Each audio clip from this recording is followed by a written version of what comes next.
আপনার নামটা? আমি ঝুনুশ্রী দাস। আচ্ছা, আপনাদের লেজার রিসর্টের প্রাইস কি আছে এবং মেনু যদি একটু বলেন? আমাদের এখানে per day and per head সিস্টেমে প্রাইস থাকে। এখানে নন এসি কটেজগুলো থাকছে ১২৫০ পার হেড ইনক্লুডিং ফুড। আর এসি কটেজগুলো থাকছে ১৪৫০ পার হেড ইনক্লুডিং ফুড। আর টেন্ট থাকছে ৯৫০ পার হেড, ওখানেও ইনক্লুডিং ফুড। ফুড কিন্তু সেম থাকে। এবার ফুডের মধ্যে আমাদের থাকছে আসার পরে ওয়েলকাম ড্রিঙ্ক ডাব দেওয়া হয়। তারপরে লাঞ্চে থাকছে আপনার ভাত, ডাল, ভাজা, সিজনাল সবজি, মাছের ঝোল, চিংড়ির মালাইকারি, চাটনি, পাঁপড়।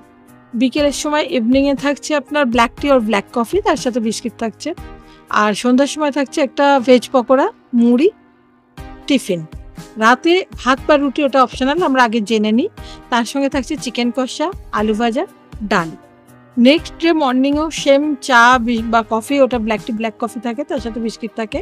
আর ব্রেকফাস্টে থাকবে লুচি, আলুর সবজি বা ঘুগনি, মিষ্টি, ডিম সিদ্ধ ১ পিস করে। আর লুচি বা ভাত, ডাল, সবজি এগুলো সমস্ত আনলিমিটেড।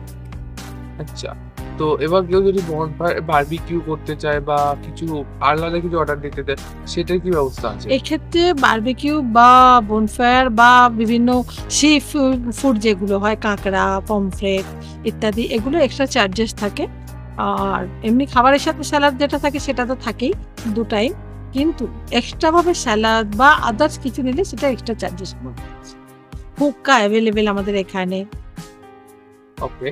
তো যারা আপনার রিসর্টে আসতে চাইবে তারা কিভাবে আসবে? একটু যদি বলেন। আমাদের লেজার রিসোর্ট ওয়েবসাইটেও এক হতে পারে, গুগল বা ইউটিউবের এতে। তাছাড়া সরাসরি লেজার রিসোর্ট মৌসুমী আইল্যান্ড সার্চ করলেও আমাদেরকে পেয়ে যাবেন।